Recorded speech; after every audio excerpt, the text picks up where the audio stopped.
Hello everyone and once again welcome back to your own channel Maths with Motivation. Let's continue topic of correlation and today we are going to start rank correlation, and before that we have covered the topic of Karl Pearson coefficient of correlation. तो देखते हैं rank correlation में हमें क्या particular काम करना है. All right, let's have a look here. First, Spearman's rank correlation कब और कैसे यूज़ किया जाता है.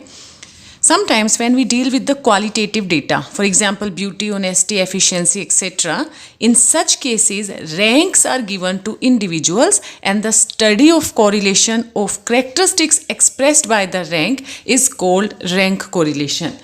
तो आपको यहाँ स्पेशली बताया गया है कि जब भी आप ऐसे डेटा पर काम कर रहे हैं जहाँ पर आप क्वालिटेटिव डेटा पर काम करें, ना कि क्वांटिटेटिव डेटा पर.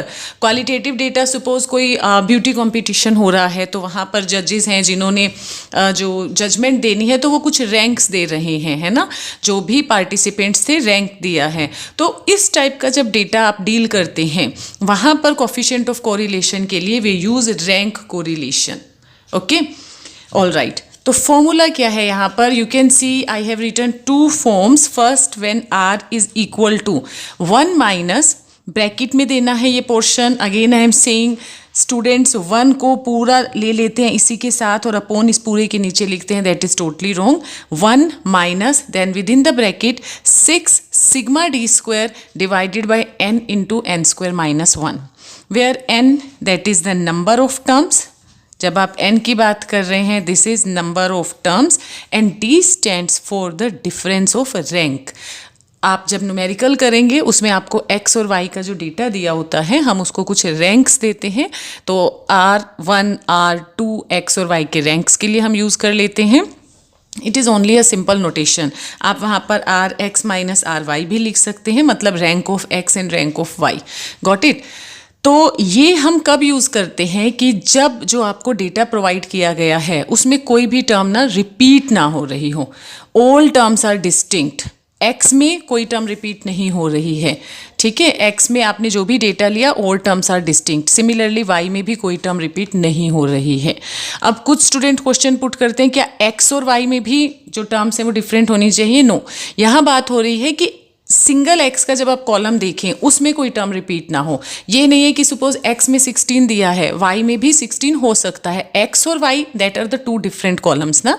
आपने सिंगल कॉलम को जब स्टडी करना है कि जब मैं x पर काम कर रही हूँ क्या x में 16 अगर दिया था तो वो रिपीट हो रहा है, तब हम ये फॉर्मूला यूज़ नहीं करते. हम ये फॉर्मूला तब यूज़ करेंगे when all the terms of x and y respectively are different, are distinct. Okay, repetition ना हो. दूसरा आता है कि अगर रिपीटिशन हो रही, लाइक x के कॉलम में कोई टर्म रिपीट हो रही है या y के कॉलम में कोई टर्म रिपीट हो रही है, तो वो नंबर ऑफ टाइम्स, जितने टाइम वो टर्म रिपीट हुई है हम उसको m से डिनोट करते हैं. सपोज मैंने कहा कि x में m आपने फॉर एग्जांपल x में कोई डेटा वैल्यू थी 3, वो 5 टाइम रिपीट हुई है. It means m1 will be equal to 5. उस टर्म को नहीं लिखना, वो टर्म कितने टाइम रिपीट हुई है उसको लिखना है. तो यहाँ फॉर्मूला किस में कन्वर्ट हो जाता है? देखिए डिनोमिनेटर सेम है, ब्रैकेट के बाहर 6 है, सिग्मा डी स्क्वायर है. फर्क क्या है? यहाँ सिग्मा डी स्क्वायर के साथ 6 मल्टीप्लाई था, बट यहाँ पर 6 होल ब्रैकेट के बाहर लेना है और ब्रैकेट में क्या पोर्शन लेना है? Plus 1/12 m into m square minus 1. ये ध्यान रखना, जैसे नीचे डिनोमिनेटर में n इंटू एन स्क्वायर था, सेम फैक्टर ऊपर है लेकिन इस पर m कर दिया है. अब दोनों में फ़र्क क्या है? n का मतलब है नंबर ऑफ टर्म्स, कितनी टर्म्स गिवन है, लेकिन m का मतलब है number of times any data value repeated. Suppose 3 repeat हुआ तो उसके लिए m1 यूज़ किया. इसी तरह कोई दूसरी वैल्यू थी 7, वो रिपीट हुई है तो उसके लिए m2 आपने ले लिया. तो जितनी नंबर आपको रिपीटिशन में मिल रहे हैं उतना यहाँ पर ये फैक्टर ऐड ऑन होता जाएगा. ठीक है, let's understand with the example. ठीक है जी, अब हम आते हैं क्वेश्चन पर. Find the rank correlation from the following data. Statement आपको ये गिवन है, मेंशन किया हुआ रैंक कोरिलेशन. कार्ल पियर्सन कहा होता तो उसका फॉर्मूला आप अप्लाई करते. अब रैंक कोरिलेशन में सबसे पहला काम जो आपको करना है, you have to see in the data that is there any value repeated और नॉट. अगर रिपीट नहीं हो रही है तो फॉर्मूला 1 सिंपल जो था विदाउट m वो हम यूज़ करेंगे, लेकिन अगर रिपीटिशन है तब हमें दूसरा फॉर्मूला यूज़ करना है। So let's have a look. आपने वैल्यू ली है, इट इज़ 31, 45, 39। जितनी भी x की वैल्यू हैं, आप अभी y को मत देखिए, y को आपने नहीं चेक करना, ओनली इन x की जितनी भी वैल्यूज़ आपको गिवन है कहीं रिपीटिशन नहीं है। फिर हम y पर आते हैं। y में 41, 47, 27 ऑल वैल्यूज़ आर डिस्टिंक्ट, मतलब x और y जब आपने सेपरेटली चेक किया कोई भी वैल्यू यहाँ पर रिपीट नहीं हो रही है। तो पहला स्टेप क्या करना है, x को आप रैंक देना शुरू करते हैं। पहले स्मॉलेस्ट यहाँ पर है 24, सो इट इज़ 1। x में अभी हम सिर्फ चेक कर रहे हैं। 24 के बाद 29, it is 2। Then it is 31, so 3। 31 के बाद है 33, it is 4।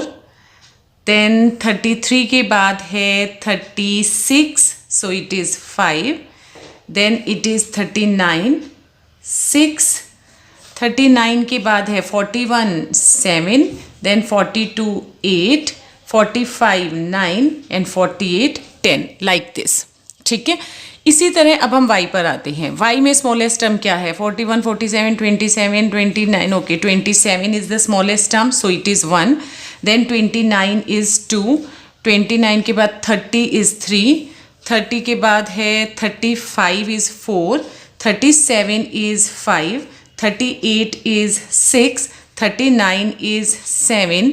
40 is 8 and 41 is 9 and 47 is 10। हमने रैंक दे दिया। ठीक है, अब रैंक आपकी चॉइस है, डिसेंडिंग या असेंडिंग ऑर्डर में आप ले सकते हैं। I have taken it in ascending order. Now the difference of rank 3 - 9 -6। Again R1 - R2 लिखिए या R2 - R1 लिखिए, फाइनली तो हमें स्क्वायर करना है तो उससे फर्क नहीं पड़ेगा। 9 - 10 -1 5, then 4 -1 -1 0 2 -2 and 0, and square will be 36 1 25 16 1 1 0 4 4 and 0। अब मुझे यहाँ पर सिर्फ और सिर्फ सिग्मा डी स्क्वायर फाइंड करना है। What is the sum of all these terms? Okay, so you can see it is 36 and 137, 38, 39, 39 and 4, 43 and 4, 47, 47 and 25 and 16, ये कितना आपके पास आया 41, so it is 88। Sigma d square आपको मिला 88। Since there was no term that was found repeated, so rank correlation is 1 - 6 sigma d square n into n square -1, bracket में लीजिए 6 into 88। Number of terms कितनी थी 10, last rank 10 गया ना तो count करने की ज़रूरत ही नहीं है। This is 10 square -1 1 minus and this is equal to 6 into 88 divided by 10 into 100 - 1 99। Got it? तो आपको यहाँ पर क्या वैल्यू मिल रही है? दिस इज, आगे आप कैंसल किसी भी वे में डायरेक्ट मल्टीप्लाई करके फाइंड कर लीजिए, चाहे 2 3 2 5 ये हुआ। This is this one 1 minus 88 upon 165 which is equal to 0.47।